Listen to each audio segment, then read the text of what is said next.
Hello my dear friends, welcome to my YouTube channel LIS expert. मैं अपने channel LIS expert पर आप सब लोग का बहुत बहुत स्वागत करती हूँ। सो फ्रेंड्स, आज हम एक न्यू टॉपिक स्टार्ट करेंगे यूनिट 4 का ऑफ UGC नेट।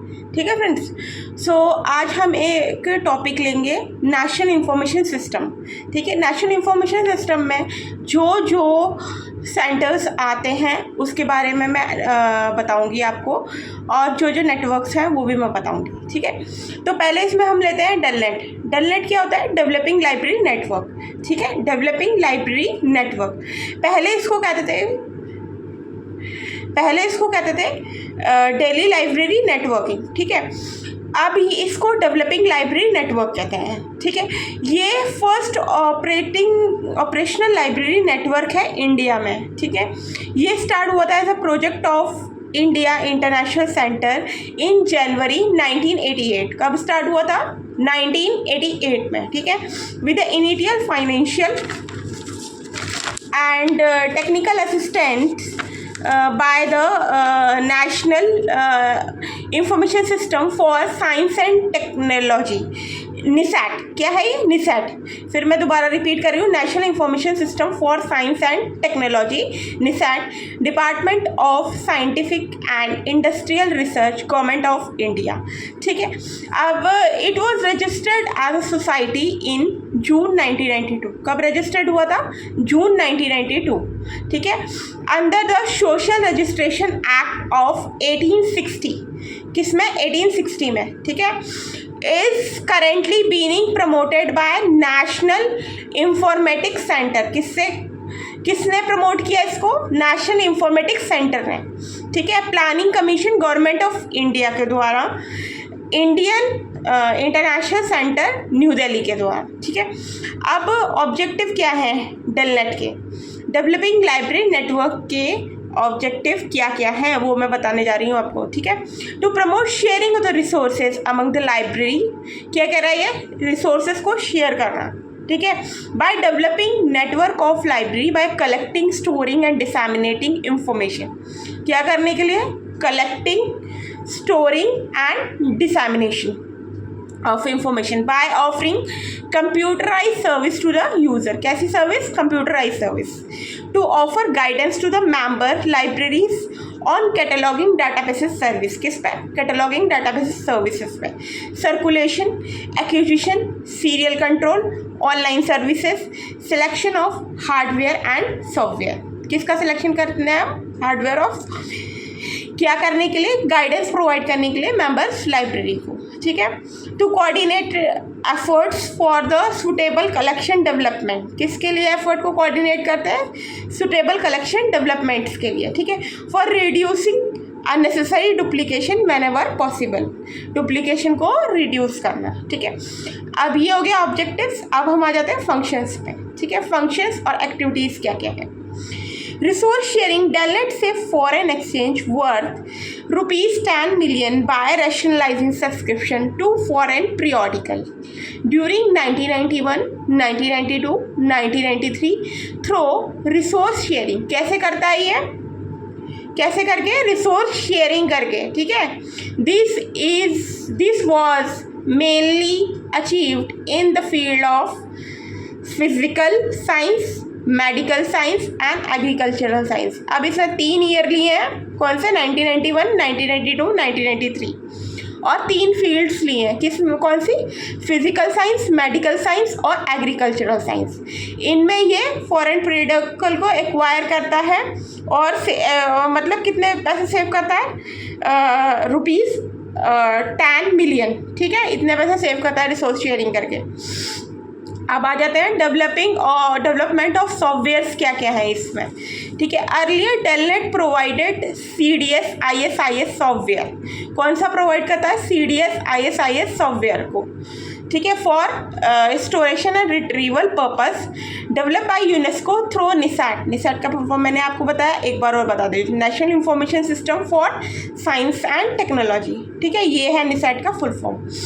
ठीक है, but presently it is distributed by its own software DELSIS. क्या है software? DELSIS, DELSIS, dialysis.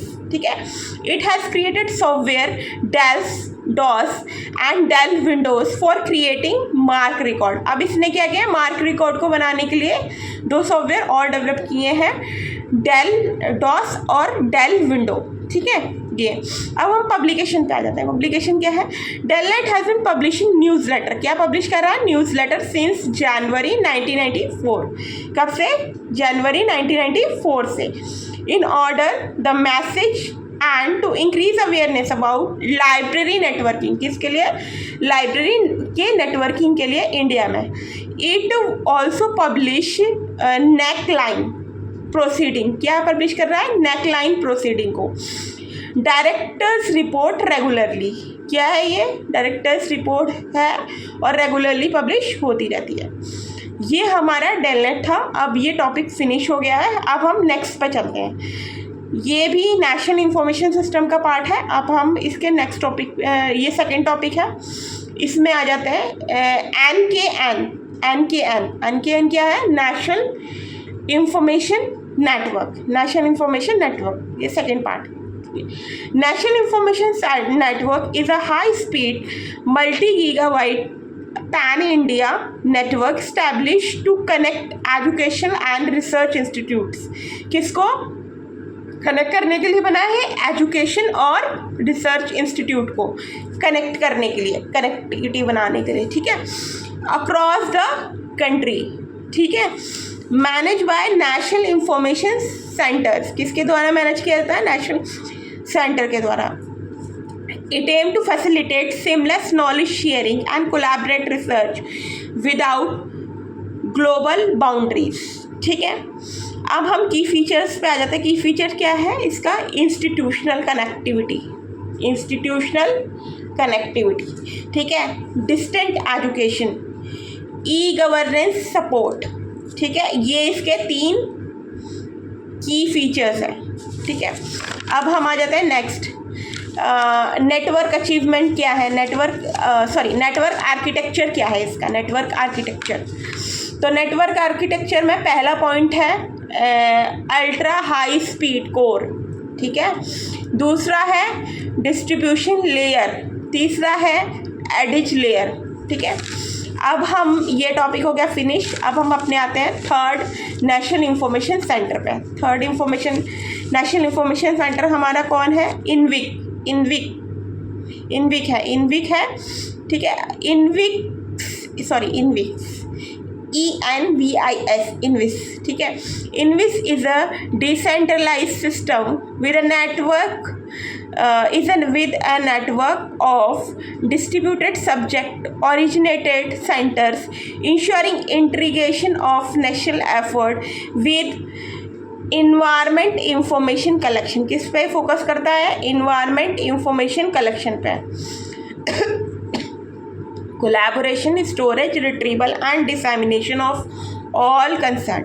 Presently, INVIS network consists of the focal point of the Ministry of Environment and Forest. INVIS centers set up in different organizations and established in the country in a selected area of environment. कहाँ पे है, selected area of किसके, environment के, ठीक है, environment के। अब responsibility of इनविस centre क्या है, पहली रिस्पॉन्सिबिलिटी है इस्टेब्लिश करना linkage with all information sources and creation of data bank on selected parameters in the subject area assigned, ठीक है। दूसरा पॉइंट है identify the information gap. Third point है publication of newsletter and bulletin. तीसरा development of library facilities and providing support to the focal point on a subject area. Subject area क्या है इनका, environment, क्या है, इन्वायरमेंट। लॉन्ग टर्म ऑब्जेक्टिव क्या है, इनविस के, ENVIS, इनविस के लॉन्ग टर्म ऑब्जेक्टिव क्या है, पहला ऑब्जेक्टिव है टू बिल्ड अप करना repository and dissemination centre in environmental science and engineering में, ठीक है। दूसरा ऑब्जेक्टिव ये है टू गैदर अप करना the modern technology of acquiring, processing, storing and retrieving and dissemination. क्या है पहला पॉइंट? मॉडर्न टेक्नोलॉजी को गैदर अप करना। मॉडर्न टेक्नोलॉजी किसके लिए? पहला एक्वायरिंग के लिए, दूसरा पहला एक्यूजिशन के लिए, दूसरा प्रोसेसिंग के लिए, तीसरा स्टोरेज के लिए, फोर्थ रिट्रीवल के लिए, और पांचवा हमारा है डिसैमिनेशन। क्या है? डिसैमिनेशन। एक्यूजिशन, प्रोसेसिंग, स्टोरिंग, रिट्रीवल, डिसैमिनेशन, ठीक है फ्रेंड्स, ये 5 पॉइंट्स हैं। अब थर्ड पॉइंट पे आ जाते हैं, टू सपोर्ट करना और प्रमोट करना research development and innovation in environment information technology को, ठीक है फ्रेंड्स। तो ये हो गया हमारे ख़त्म, ये फिनिश। 3 वो बताया मैंने लॉन्ग टर्म ऑब्जेक्टिव आपको इसके इनविस के, ठीक है, INVIS के 3 इनविस के 3 ऑब्जेक्टिव मैंने आपको बताए, ठीक है। तो ये टॉपिक हो गया फिनिश पूरा। अब मैंने नेशनल इंफॉर्मेशन सिस्टम में अपने 3 वो लिए हैं, ठीक है, 3। पहला कौन सा है? टेलनेट। दूसरा हमारा है इनविस, सॉरी दूसरा हमारा, एक मिनट रुको मेरे को देखने दो। दूसरा हमारा है NKN, ठीक है, नेशनल इंफॉर्मेशन नेटवर्क, ठीक है, दूसरा ही है। और तीसरा हमारा है इनविस, ठीक है। तो ये हो गया फिनिश। अब हम नेक्स्ट वीडियो में लेंगे दूसरे नेशनल इंफॉर्मेशन सेंटर्स, ठीक है फ्रेंड्स। होप सो आपको मेरा ये वीडियो पसंद आया हो। अगर मेरा वीडियो पसंद आता है तो प्लीज़ मेरे चैनल को लाइक करना ना भूलें, बेल आइकन पर क्लिक करना ना भूलें और सब्सक्राइब करना तो बिल्कुल भी ना भूलें। Thank you so much friends and have a good day.